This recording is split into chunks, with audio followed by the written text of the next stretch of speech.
Hey everybody, welcome back. I hope that you enjoy your New Year's holiday over the next few days and are excited about getting started in 2019 again. What I've done is put together a brief video that talks about some focus areas that I'm going to look at specifically in 2019, and I hope this helps you too. Also, don't forget, January 14th through the 18th, we'll be conducting a Fire Inspector 1 class here in Orange Beach. That is IFSAC, Pro Board, and ICC, or International Code Council recognized. So if you're not signed up for that, I please hope you will. Enjoy your holidays and be safe. I want to start by asking the question of what are some areas to focus on in the year 2019? What I've done is I've identified 7 areas that I want to focus on to ultimately make myself effective in the fire prevention field. For starters, I want to plan. I like to plan the year in advance. Number 2, focus on annual inspections. This should always be our focus. Number 3, plans review. We want to incorporate and make sure that safety is incorporated into design. Number 4, respond quickly to complaints and questions. Number 5, listen to the suppression personnel. 6, focus on data entry. And lastly, focus on being a lifelong learner. Number 1 is to plan, and plan some more. January is a great time, especially the beginning of January, to plan your year in advance. Yes, planning is great for reoccurring tasks that happen year after year, but also you can use this planning time to set goals. And those goals are great, especially to do monthly, quarterly, and also yearly, to make sure that you remain on task and you're completing what you intended to complete. Number 2 is annual inspections. These should always be a focus, and these should continue to be a focus in 2019. As we know, these are not glorious, but you can gain almost an immediate return on your investment by completing these. Also note that ISO requires 100% completion every year.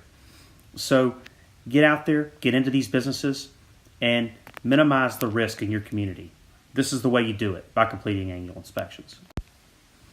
Number 3 is to conduct comprehensive plans reviews. That's not just on fire protection and detection systems, but that is on commercial buildings and multifamily buildings. Whatever they allow you to review it. And even if they don't allow you, try to insert yourself. If your office is not involved in the plan review process, 2019 is a good year to start. Rely on the building department to conduct your fire review is not a best practice. Get involved. Number 4, respond quickly to complaints and questions. If somebody takes the time to complain or ask you a question, they deserve a quick response. I usually have a 24-hour rule to at least get back to them within 24 hours. Usually I get to them beforehand. There are a lot of mechanisms to get in touch with us, from email to cell to office phones. Make sure that you utilize these and get back with people.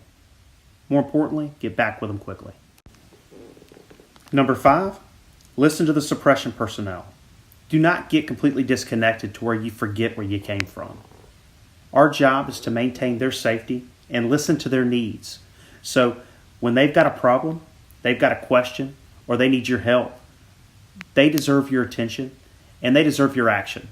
So if you want the respect of the suppression crews, make sure that overall you listen. Number 6 is to take charge of data entry. Your record management system is your lifeline. So make sure that you have put in good data in so that you can get good data out. If multiple people enter information, ensure that the entered data is accurate and formatted properly.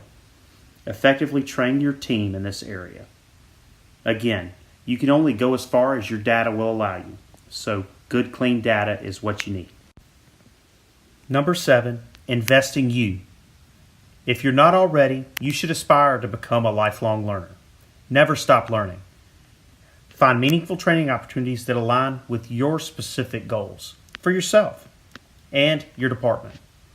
These can be formal or informal. With the ability to access YouTube and a variety of sources, there's so much informal stuff out there. In closing, I know that 2019 is going to be a great year for everybody, and I appreciate each and every one of you tuning in with me and the relationships we have outside of this. I want to leave with this quote that I heard a long time ago. Those that know how will always have a job, but those that know why will almost always be their boss. Seek to know the why. That's my challenge to you today, and I look forward to working with each of you in 2019.